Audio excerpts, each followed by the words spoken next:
à vos propos, avant de recevoir Michael, notre invité, je voulais vous lire cet article que j'avais écrit donc le 17 mars 2020, premier jour du Ah, confinement. vous savez, Qui est évidemment en rapport avec notre invité qui est Pompe Funèbre, qui s'intitule toujours, d'ailleurs vous pouvez, ah oui. il est accessible, hein, il est aussi en lien en description, le déni de la mort mis à mal par le coronavirus. Rappelons qu'au tout début, on ne nous parlait pas de Covid-19, on nous parlait de coronavirus. Hein, bon.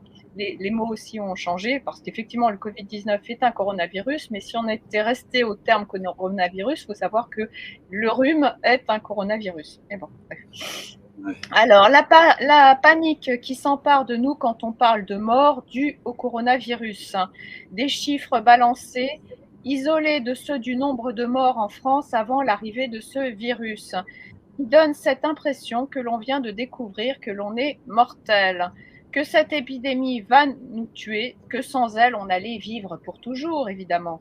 Je suis étonnée, même dérangée, de n'avoir pas lu de mise en perspective, hein, on parlait des journalistes tout à l'heure, qui donne cet effet loupe sur la dangerosité de ce virus récent, le rendant d'autant plus effrayant.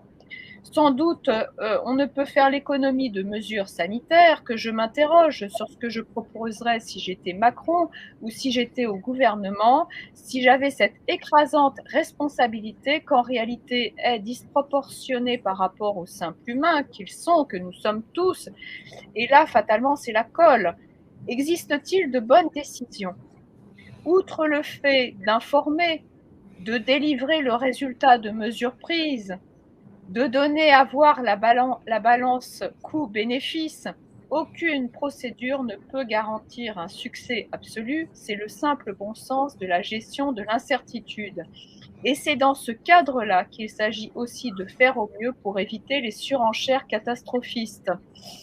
Oui. Donc, relativiser, notamment en apprenant qu'en France, habituellement, il y a un décès par minute, que la grippe cause 2% des décès chaque année, et que son vaccin ne peut garantir une complète immunité, et que mourir, même de vieillesse, c'est mourir la plupart du temps d'une maladie qui atteint un corps fragilisé, qu'également en France, nous sommes 66,99 millions d'habitants.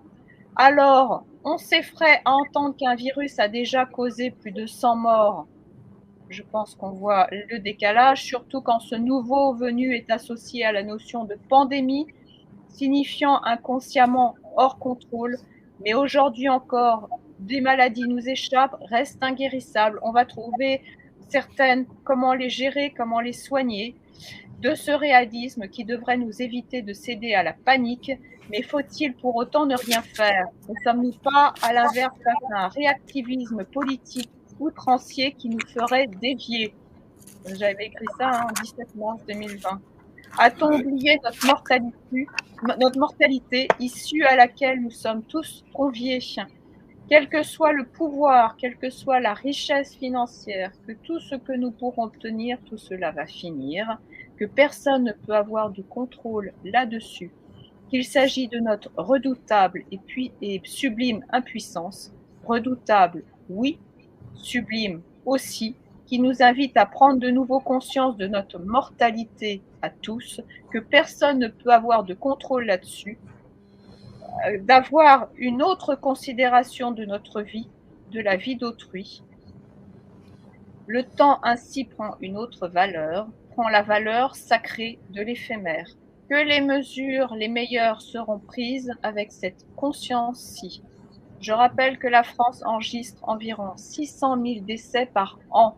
Ça, c'était hors virus, hein, soit un peu plus de 50 000 mensuels. Je pense que c'est important de s'en rappeler.